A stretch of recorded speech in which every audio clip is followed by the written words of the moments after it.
Добар ден, почитувани. Предстои уште една нова телма амбуланта. Петочното издание го реализираме во соработка со приватната клиничка болница Жан Митрев. Повеќето луѓе барем еднаш во животот имаат примено анестезија. За процедура како што е вадење зап, операција на храјници или пак некоја посложена хирушка интервенција. Без разлика на видот на зафатот, во моментот на незиното изведување не се чувствува болка. Тој вид на олеснување ни овозможува анестезијата, која може да биде локална, регионална или целосна. Сето она што ве интересира за анестезијата ќе го дознаете во наредните 50 минути од разговорот со доктор Сања Маринковиќ Бојаджиевска, специјалист по анестезиологија со интензивно лекување. Разговорот ќе го проследите по рекламите, а ќе имате можност и вие да се вклучите со ваши прашања во програма.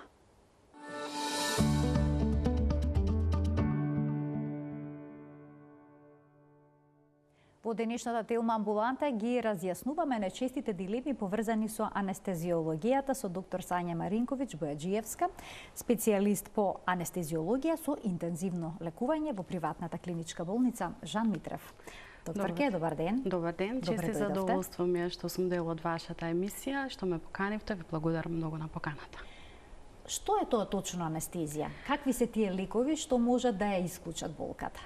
Значи, анестезијата е една гранка во медицината која што допридонесува пациентот кој што е подвргнат на некој хирушки зафат да не осеќа болка. Лековите кои што се аплицираат во текот на општата анестезија се аналгетици, а во текот на локалната анестезија се локални анестетици, кои што спречуваат, односно блокираат трансфер на болка. На каков се начин може да се даде анестезијата? Анестезијата може да биде комплетна, односно целосна или тотална, тоа е општо познато како општа анестезија, може да биде локална анестезија или регионална анестезија. Така, за сето тоа подолу во емисијата ќе проговориме детално. Да. Дали анестезиологот е тој што го дава конечниот збор, дали пациентот ќе оди на операција или не? Да, секој пациент кај кој што има индицирано некоја хирушка интервенција оди на преданестезиолошка подготовка, односно оди во анестезиолошка амбуланта, каде што му е оној прв сусрет или прва средба со анестезиологот. Таму се прават превентителни анамнестички податоци врз основа на тоа какви хронични заболувања има пациентот и се прават некои дополнителни исследувања, како што се мерење на крвниот притисок, ЕКГ, потоа се прави испитување на дишењето, рентген, се прават и основни лабораториски и биохемиски анализи, врз кои што анестезиологот донесува конечен заклучок дали тој пациент може да оди за операција, односно ќе може да се аплицира анестезија кај него, или пак пациентот се препраќа на дополнителни исследувања, например доколку ни треба на кардиолог, на пулмолог или доколку во текот на анамнезата имаме ние некој податок дека во претходни хирушки интервенции кај пациентот настапил на некоја алергиска реакција, па го препраќаме пациентот во соработка со дерматолозите да се направат некои кожни алергиски тестови, за да бидеме ние сигурни. Значи, понекогаш се случува одреден пациент да не може да биде ставен под анестезија во даден момент? Така. Што ако е итна ситуацијата? Така, значи ако е итна ситуацијата, ако е животозагрозувачка, тогаш и покрај ризиците кои што ги има, значи им се објаснува добро и на пациентот и на семејството, си подпишуваат писмена согласност дека поведувањето во анестезија е по самиот хирушки зафат е под голем ризик и тогаш пациентот се воведува во анестезија. Дали на сите пациенти им се дава ист тип на анестезија? Не им се дава на сите пациенти ист тип на анестезија, тоа се зависи секако од типот на хирушката интервенција која што треба да се спроведе кај пациентот и од самите хронични заболувања кај пациентот. Сега, дали анестезијата ја исклучува само болката или не? Дали пациентот при одредена форма на анестезија, како што е, например, локалната анестезија, го има чувството за допир или не? Како тоа изгледа? Да, за време на локалната анестезија пациентот може да осеќа допир, може да осеќа топло и ладно, меѓутоа не осеќа болка. Значи, веќе споменавте дека има локална анестезија, регионална анестезија и општа. Ајде да започнеме со локалната анестезија. На кој дел од телото може да се даде локална анестезија? На секој дел од телото може да се примени локална анестезија. Локалната анестезија може да се аплицира површински или може со инфилтрација на локален анестетик до близина на некој површински нерв. И колку време обично трае нејзиното Кратко време трае, саат до 2 часа трае локалната анестезија. За кој тип на оперативни зафати таа најчесто се применува? Локалната анестезија се користи многу во стоматологијата, во офталмологијата, значи очните операции и кожните естетски операции, значи израстоци на кожата, во дерматологијата се користи локална анестезија. Како тој анестезик се задржува локално, токму на местото на кое што е потребно да делува? Значи, доколку е локално аплициран, значи има во форма на масти, на креми, на спреови, значи локално на местото се аплицира. Меѓутоа, доколку треба со инфилтрација да се стави локалниот анестетик, тогаш во близина на нервот со помош на игла се аплицира локалниот анестетик и обично секогаш правиме една смеса. Покрај локалниот анестетик ставаме и така наречен адјуванс, односно вазоконстриктор, кој што го продолжува дејството на локалниот анестетик. Обично тоа е адреналинот? Адреналинот, да. Се случува пациенти да реагираат на адреналинот? Се случува, со тахикардија и со хипертензија, со зацрвенување на лицето. Има такви случаи. Така. Има ли несакани дејства локалната анестезија? Ретко се случуваат несакани ефекти. Некои од пациентите, значи, не целосно се аналгезирани, така да може да осеќаат болка. Кај некои од пациентите се појавува локално црвенило, сврабеж, температура, значи на местото каде што е аплициран локалниот анестетик. Некогаш и неврогени се јавуваат симптоми. Ајде да ни појасните што е тоа точно и зошто е тоа присутно. Неврогените симптоми се јавуваат кај оние пациенти кај кои што локалниот анестетик е внесен во циркулацијата. Значи не е внесен околу нервот, туку е директно во циркулацијата. Значи не се задржал површински, туку навлегол во телот, така во циркулацијата. Навлегол во циркулацијата, обично кога се инјектира локалниот анестетик.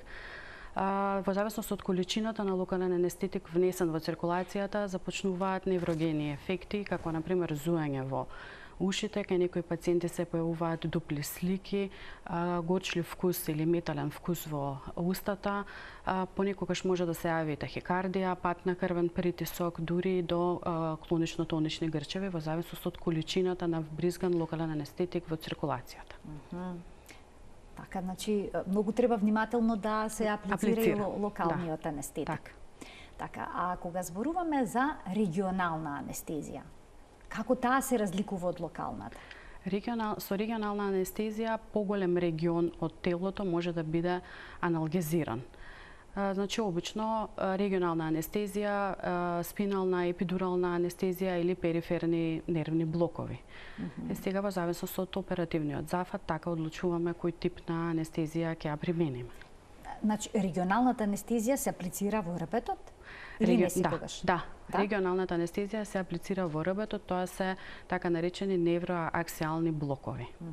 Кога некои пациенти имаат силни болки кои што потекнуваат од рбетот, може ли да се стави некоја анестезија, некој нервен блок, за да исчезне таа болка? Може, во зависност од тоа каде е локализацијата, на кое место, значи е потврдена дека имаме компресија на некој нерв, може локално да се стави локален анестетик. Нервни блокови се нарекуваат? Да, тие се нарекуваат периферни нервни блокови. И каде се аплицираат? Колку анестезија е потребно да се стави? Значи се става од прилика од 20 до 40 мл анестетик. Тоа е мала количина или голема? Мала количина во близина на нервот. Да, и така нервот престанува ствари да ги спроведува импулсите на болка. И колкав е ефектот од ова мала количина на анестезија аплициран директно покрај нервот во рбетот? Да, голем ефектот, значи пациентите имаат доста позитивни ефекти, особено оние со ишијалгија. И сега често пати слушаме дека трудниците се во дилема дали да примат спинална или епидурална анестезија. Тоа се две анестезии кои што спаѓаат во регионалните анестезии. Каде точно тие се стават и кој дел од телото всушност го обезболуваат? Значи, двете анестезии се аплицираат во ребетниот мозок, со тоа што спиналната анестезија се аплицира во долниот дел на ребетниот мозок, каде што нема нервни завршетоци. За спиналната анестезија покрај сензорен блок настанува и моторен блок. Значи, пациентите од некаде половината на телото, значи од папокот надолу, не ги осеќаат нозете и не можат ниту да ги помртнат. Да. Спиналната анестезија, значи, се аплицира многу мало количество на лек, од 2 до 4 мл директно во спиналниот простор по добивање на течност или ликвор која што го обкружува ребетниот мозок.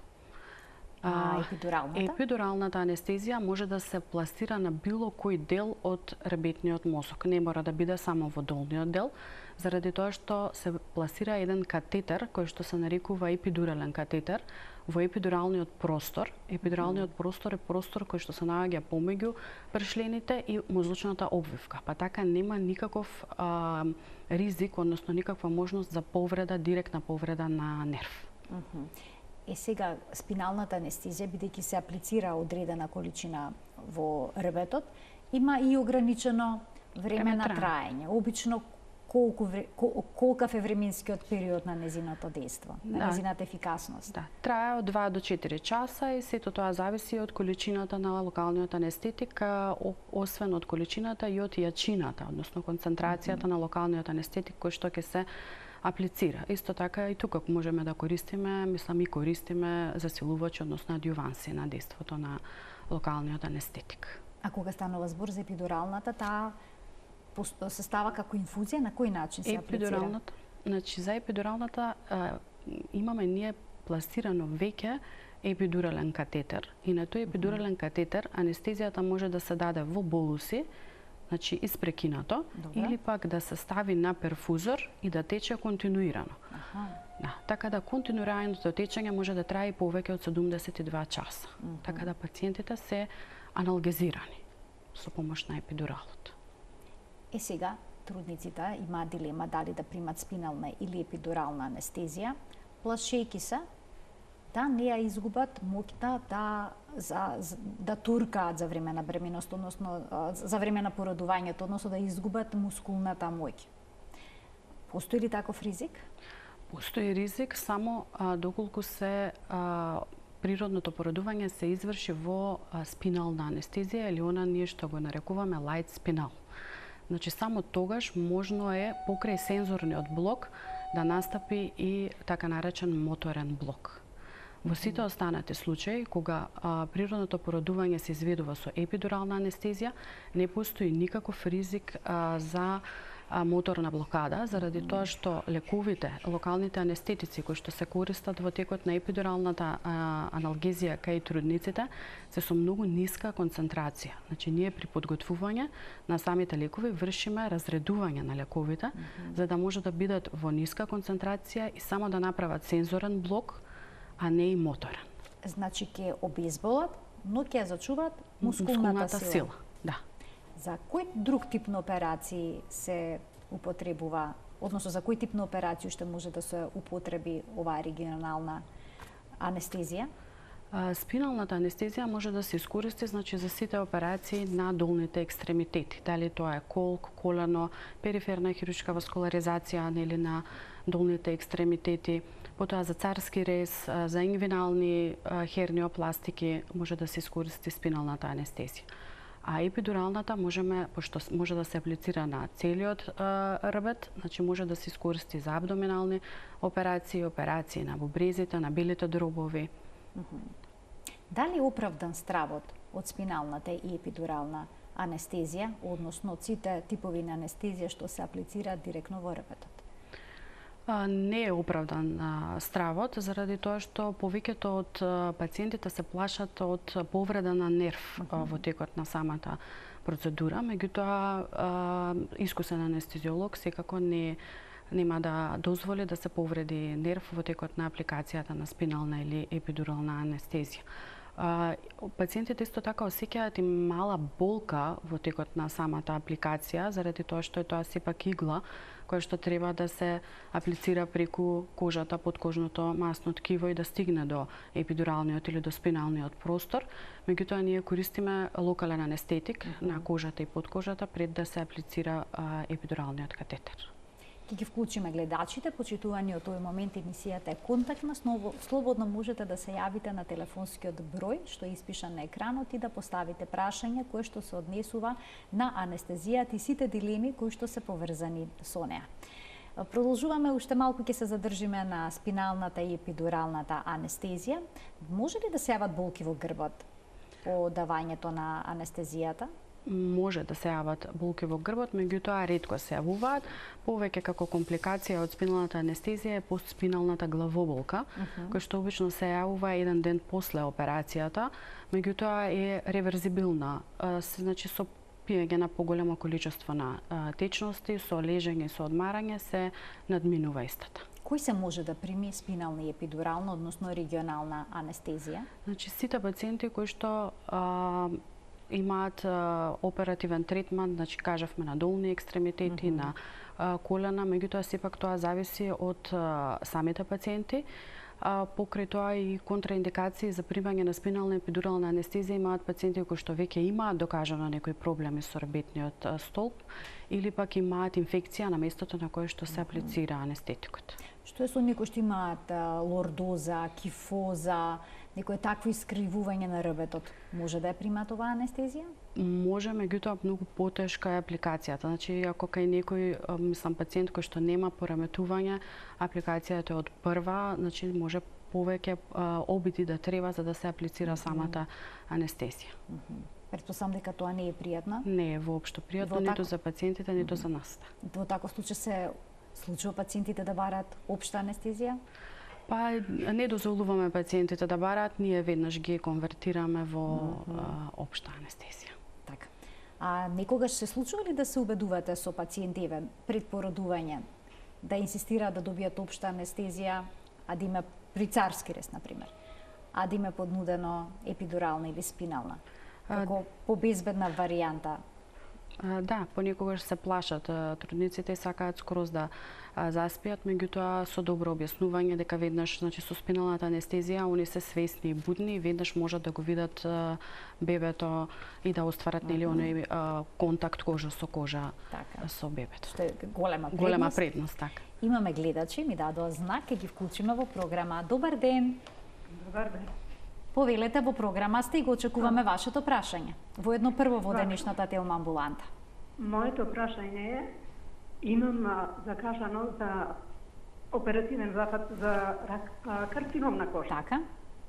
Бев значи на преглед, неопатија за да се испита алергијата на анестезијата, но што сум алергична. Пошто јас пред 13-14 години исто така имав карцином на носот, бев оперирана при самата, мислам, оперативен запад, да го речеме.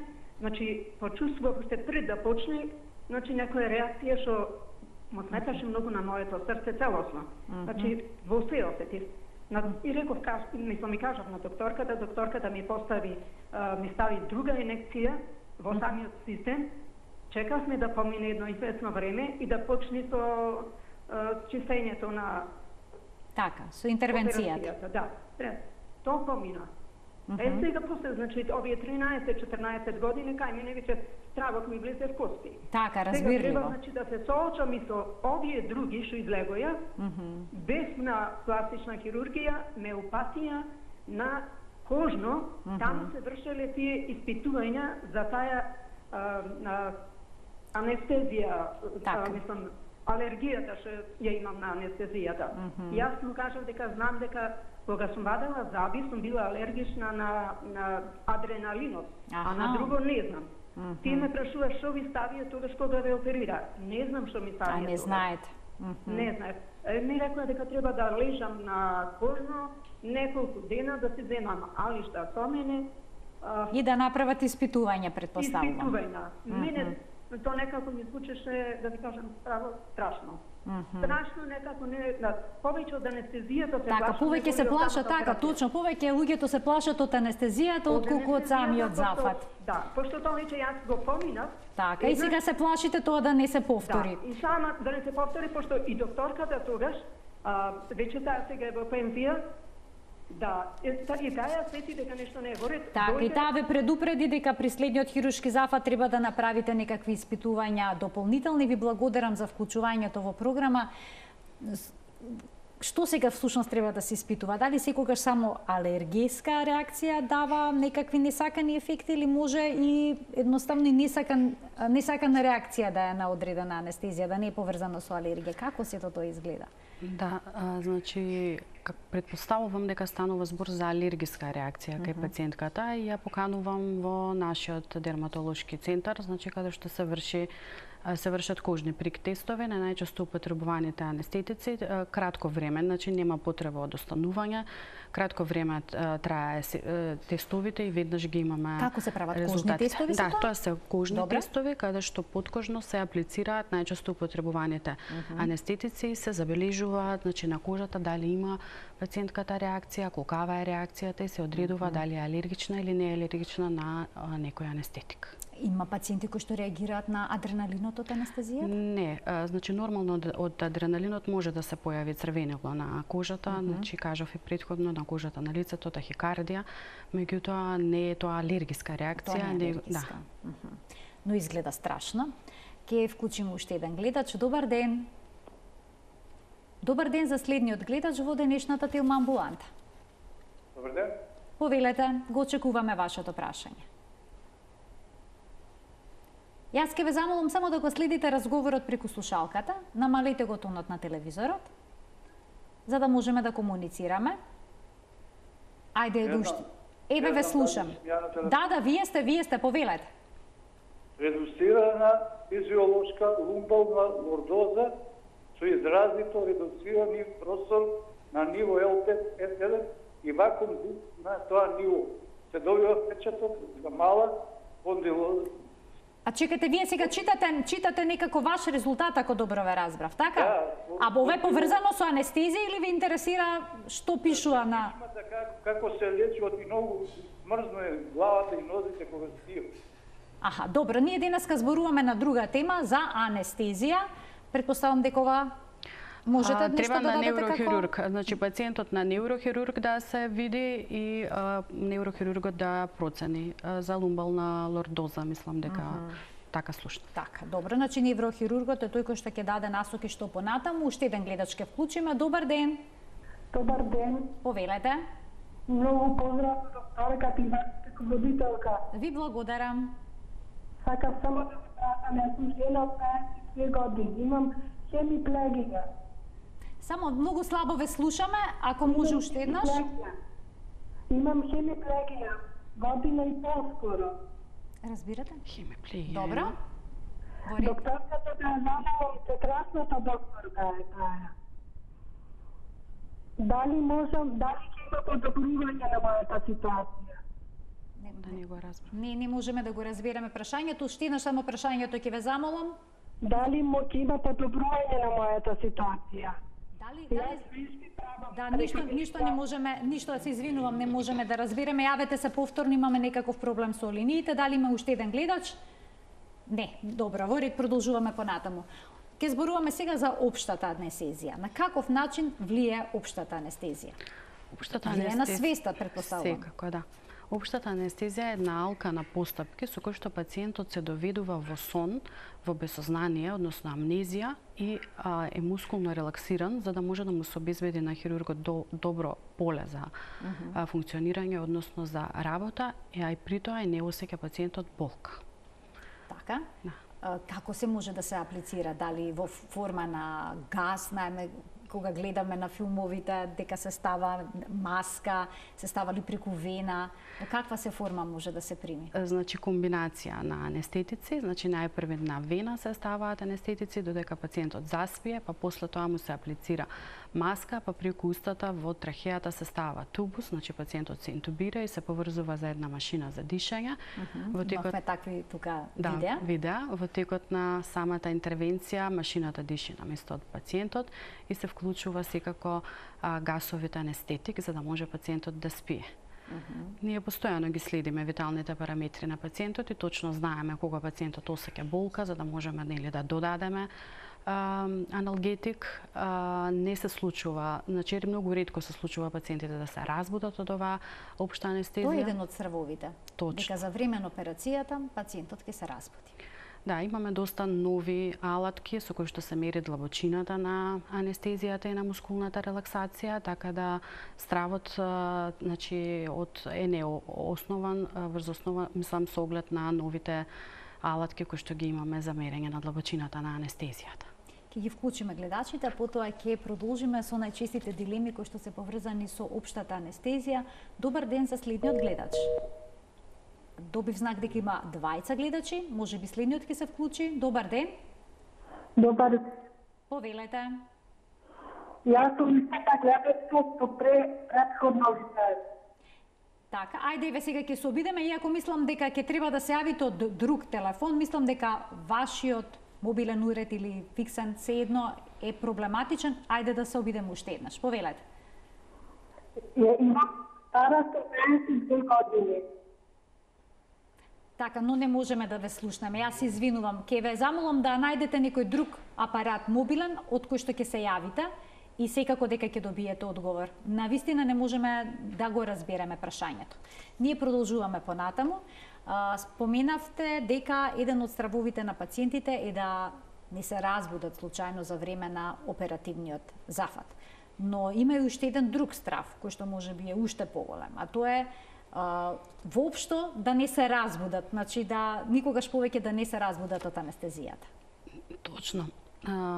Има пациенти кои што, мислам, најчесто пациентите кои што се подвргнати на општа анестезија од тоа се плашат, да не се разбудат од анестезијата, тие не се плашат од самиот оперативен зафат толку многу колку што се плашат од тоа да не се разбудат, меѓутоа тоа ретко се случува. Значи, може да се случи само доколку станува збор за некој пациент кој што е во поодмината возраст, кој што има низа на хронични заболувања, односно коморбидитети, и доколку е тежок самиот оперативен зафат. Што е со стравото на ментална конфузија по будењето од анестезијата и дали има вистина дека возрастните и старите лица по примена анестезија можат да развијат деменција? Можно е да развијат деменција и тој постоперативен делириум го гледаме секојдневно кај пациенти во поодмината возраст, особено пациенти кои што имаат низа на коморбидитети, почесто се приметува кај пациенти со хронична бубрежна инсуфициенција заради намалената елиминација на самите анестетици кои што се даваат, а може да бидат и, мислам, да се јави овој делириум или конфузија кај пациенти кои што чијаш оперативен зафат трае подолго време. Но дали обично општата анестезија добро се поднесува? Обично повеќето од пациентите добро ја поднесуваат, може да се јават само најчести несакани ефекти како што се мачни, нагадење, повраќање, поспаност, тоа е првиот ден после операција, меѓутоа почесто повеќето од пациентите добро ја поднесуваат општата анестезија. Потребна е посебна подготовка пред да се даде општа анестезија. На пациентите им се советува да не конзумираат храна пред операцијата, односно пред аплицирање, до воведувањето во анестезија. Зошто е тоа така? Значи, обично се советува 6 часа пред самата анестезија да не се консумираат цврста храна и 4 часа да не се консумира вода, односно да не се консумираат течности. Тоа е така заради тоа што во текот на самата анестезија се даваат мускулни релаксанти кои што уствари ќе го релаксираат телото и доколку желудникот е полн може да дојде до регургитација на таа гастрична содржина и таа да заврши во белите дробови и да направи аспирациона пневмонија. И заради тоа ние се плашиме, значи, мислам, и им советуваме на пациентите да бидат гладни и жедни пред извршување на секаква дијагностичка или оперативна интервенција. Исто така се советува пациентите да бидат гладни и после операцијата. Истото е поврзано со анестезијата? Точно, и после самата анестезија потребно е 2 часа, после општата анестезија, потребно е 2 часа пациентите да бидат гладни и жедни. Додека со спиналната анестезија не е тоа така, веднаш после завршување на интервенцијата можат да консумираат и течности и храна. Што е со оние пациенти кои што примаат хронична терапија за хронични болести, како што се разредувачите на крвта и слично? Како се пристапува кон нив кога станува збор за целосната општа анестезија? Да, тие пациенти имаат зголемен ризик од крварење и заради тоа се советува 3 дена кај некои орални антикоагуланти повеќе од 3 дена, значи пред самата интервенција да ги прекинат лековите и да се префрлат на нискомолекуларен хепарин. Да. Тоа е поврзано со анестезијата или со самиот оперативен зафат? Доколку анестезијата е општа, значи целосна анестезија, тоа не е никаква поврзаност со анестезијата, туку со самиот оперативен зафат, меѓутоа доколку се оние регионални нервно-аксијални блокови, значи спиналната и епидуралната анестезија, тогаш е директно поврзано со анестезијата. Значи не може да се аплицира спинална или епидурална анестезија доколку пациентот е на орална антикоагулантна терапија. А што е, има ли една група на пациенти кај кои што не се советува општа анестезија? Тоа се повозрастните пациенти кои што имаат низа на коморбидитети, кај нив доколку интервенцијата може да се изврши во локална или во регионална анестезија, повеќе настојуваме да биде со локална или со регионална, а не со општа анестезија. Така. Сега каде се случува будењето на пациентот? Дали уште за време на оперативниот зафат, бидејќи некој се сеќава дека им го вадат тубусот низ устата, или пак во шок собата? Како изгледа будењето? Будењето на пациентите кои што имаат лесен хируршки зафат се врши во операциона сала, веднаш по завршувањето на оперативниот зафат ги прекинуваме анестетиците и тие постепено се елиминираат од телото и го будиме пациентот. Значи пациентот во прво време само може да слуша. Значи не ги слуша нашите наредби, отвори очи, зема длабоко воздух. Веќе кога ќе видиме дека може слободно да диши, тогаш го вадиме цревото или тубусот, го екстубираме пациентот и го вадиме тубусот од устата. Може ли тоа црево или пак интубирањето да направи некакви повреди? Може да направи повреди. Повреди обично се случуваат повреди на забалото, кај пациенти кои што имаат несанирано забало или пак може да настанат повреди на гласните жици. Обично пациентите кои што малце се агресивни во текот на будењето и сами си го вадат тубусот. На тубусот на долниот дел има еден каф со чија помош од тубусот останува во трахеата и доколку тие го повлечат сами, тогаш настанува оштетување на гласните жици точно од тој каф. Значи на тоа треба да се внимава? Да. Докторке, некој вело дека имале лошо будење после анестезија и затоа стравуваат од следната операција, односно стравуваат повеќе од анестезијата отколку од оперативниот зафат. Може ли некој да има добро или лошо будење или сите будења од анестезија се исти? Тоа зависи од самата генетика, од самите коморбидитети на пациентот, од биорасположливоста и деградацијата на анестетиците кои што се дадени. Ке спомнам, значи, оние пациенти кои што имаат проблем со црниот дроб, проблем со бубрезите, може ли, значи, дадените анестетици недоволно да се разложат и да се елиминираат од телото, па тие да имаат по-лошо будење. Што тоа значи обично по-лошо будење? Па значи да бидат по-агресивни во текот на самото будење, самите да си ги агитирани, самите да си го извадат тубусот, да бидат поспани или пак да им треба подолго време за да се распутат. А дали анестезијата влие врз меморијата? Има податоци дека кај повозрасни пациенти се појавиле потенцирање на деменцијата. Меѓутоа тоа се случува кај пациенти кои што пред да подлежат на општа анестезија веќе имале некоја невролошка симптоматологија, дали имале Паркинсон, деменција. Но нема вистина дека самата анестезија, дека анестезијата сама по себе брише дел од нашите сеќавања? Може, значи да се случи, да, може да се случи, значи ден до два некои од пациентите да не се сеќаваат на некои настани. Но потоа се враќаат? Потоа се враќаат. А може ли да се случи косата да опаѓа после примената анестезија? Не постојат, нема такви податоци од дека од анестезијата опаѓа косата. Каков е односот на пациентите кон анестезијата? Какви прашања обично поставуваат кога ќе се сретнат со анестезиологот? Ние детално ги земаме анамнестички податоци од пациентите и детално ги информираме, значи за самата постапка, како се изведува, на кој начин се изведува, колку е време траењето, каде ќе бидат преместени, заради тоа што дел од пациентите во бесвесна состојба, односно под општа анестезија, се префрлуваат на интензивна нега и се поврзуваат со машина за дишење додека да се разбудат, така да прашањата им се колку време ќе ми треба, како ќе се разбудам, дали ќе се разбудам, често е тоа прашање. Дали ќе се разбудам, тоа е очигледно големиот страв, може да дојде понекогаш и до смртен исход поради анестезијата? Ретко поради анестезијата, значи тоа се склоп на околности. Така. Да. Ке вклучиме гледач. Се надевам овој пат успешно. Добар ден. Добар ден. Повелете. Овде каде пациент од Крива Паланка ме интересира, имаме проблема за да од прво од моите родители како старатели ме бркат од куќата, сакат да ми тепат и да ми сврдат на улица, јас нема каде да живеам.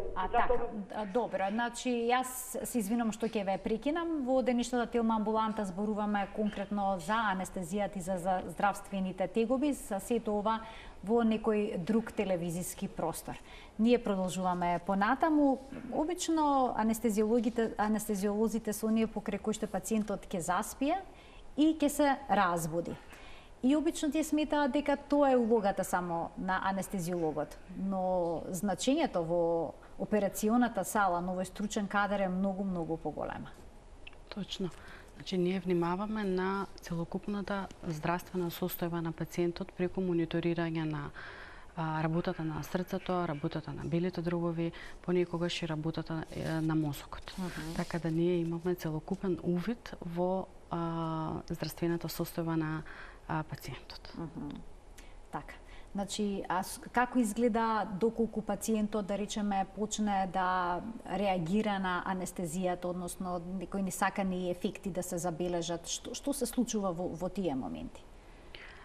Значи најчесто може да бидат алергиски реакции. Бидејќи спомена пред малку гледачката дека забележала дека нешто се случува кога ја дале анестезијата. Што се презема во тие моменти? Да, значи најчесто се тоа алергиски реакции на анестетикот, значи се прекинува со давање на самиот анестетик, се воведува кортикотерапија кај пациентот доколку има потреба, значи кај оние пациенти кај кои што ќе се јави бронхоспазам како резултат на алергиската реакција, се поставуваат веднаш на машина за дишање и дури кај некои пациенти има и анафилактичен шок, така да се дава антишок терапија. Така, но целиот тим е комплетно подготвен за сето ова. Како што споменавте, во принцип релативно добро се толерираат анестезиите. Треба најнапред да се направи добар разговор со пациентот, доколку постои сомна за алергиска реакција се прават, значи тестови. Да, кожни алергиски тестови. Кожни алергиски тестови, тога се бира анестезијата што најмногу би му одговарала на пациентот. Дури кај оние кои што веќе имало некаква алергија, можни се хируршки зафати кога ќе се одбере соодветниот анестетик. Точно. Се дава, значи ако добиеме податок дека пациентот е алергичен на некој анестетик, се дава анестетик од друга група, значи не се користи тој на кој што е алергичен пациентот. И претпоставам дека потребен еден убав разговор со оние кои што се исплашени повеќе од анестезијата отколку од самата операција. Да, потребен е разговор, за тоа се обавуваат тие преданестезиолошки прегледи. Во нашата болница имаме и посебна психолошка служба, која што психолозите разговараат пред секој оперативен зафат на пациентите, повторно се објаснуваат хируршкиот зафат, анестезиолошката техника и самиот престој, физикалната терапија, така да пациентите се добро подготвени. Така, многу е важно да се добро информирани и да се разговара со нив. Докторке, ви благодарам за сите појаснувања кои што ни ги дадовте со оваа тема. Речи се секој од нас барем еднаш во животот примил анестезија, можеби во стоматолошка ординација, некогаш кај дерматологот. Има пациенти кои што минале и ни сложени хируршки зафати, и уште ова прашање ќе го испуштав, колку често може да се примама анестезија, бидејќи има некои пациенти кои што има потреба од чести оперативни зафати. Не, колку пати има индикација за оперативен зафат, толку може да се прими анестезијата. Не се јавува толерантност кон одреден анестетик тој да престане да делува? Не се јавува, особено во стоматологијата. Доста често при вадење, поправка на заби, доста често се примаат локални анестетици. Така. Да. Ви благодарам уште еднаш за гостувањето во денешната Телма амбуланта. Чести задоволство ми беше. Почитувани, ова е уште една Телма амбуланта која што ја реализиравме во соработка со приватната клиничка болница Жан Митрев. Ви благодарам за вниманието со кое што не следевте и гледајте на секој работен ден на Телма во 12 часот и 50 минути во редовниот термин, кога заедно учиме за здравјето. Пријатно.